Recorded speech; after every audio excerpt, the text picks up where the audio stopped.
Yun, nag-record. Ay, hindi pa. Reason Razor. Ito nalagang ko yun ah. Christy na, pinaparinig pa mo. May mga nakatago dito na ginto. Ha? Patext nga siya. Ah, ba't mo nga? Taba ako.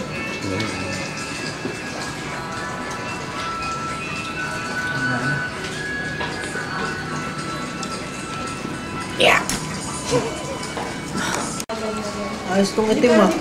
Brad, ilagay mo sa YouTube to ah. Dito. Golden to Philippines. Mga mata na pala ng mga Ano yung mata? lapo-lapo. Pati nga dyan. Mata yan. Mata yan. Ang laki. Hindi mata.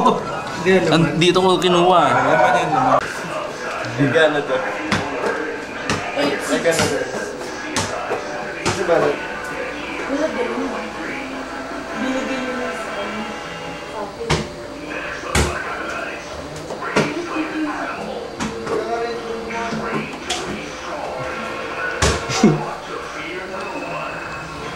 Ay! Nakakain! Studio 23.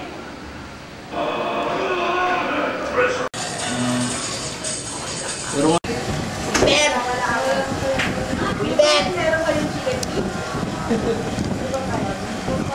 Ay! Hindi pa yun. Di ba bago tayo mag-post Okay. in the night before that. Match ba? Yung lasal natin.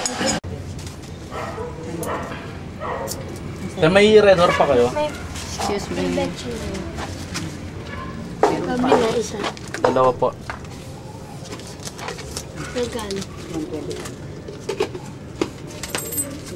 Pero ito, yun yung mga itim-itim na yan. Dinilaan mo. Aso eh. Bitin men. Sabi mo. Wala, derma lang. Yung pa. Sabi niya din.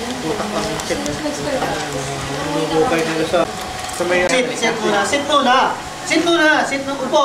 Upo. Ay, sige. Nagpo-posing talaga eh, no? Ay, Babagusto ka para mawala naman. Sobrang hectic ng pasensya ko. Meron akong binagsakan ng headset kahapon dun sa opisina namin ng kausap. kaya mo yung... Tineo ka lang. Nainis ako. Adam Sen. Pero pag nanak suntok, ay fake na sipa. Fake niya eh. Hindi nag-fake ng sipa. Naging step siya nun. Isang ba? Nag-akbang siya. Pasuntok talaga siyang ganun. Inabangan na niyang pa, ano eh, pag ganun yung pihit niya eh. Galing mo na ang galing mahuli. Ano sa kape? Ang magandang weight din sa kanya yung 195. Wala, dito. Ito may video. Ano mo naluto naman siya? Ay, stay. Nayo na sa amin. Just lang. Dapat sasabihin mo always okay. May talagang flame pa tayo ni Uhub-uhub pa. Nilaway mo pa.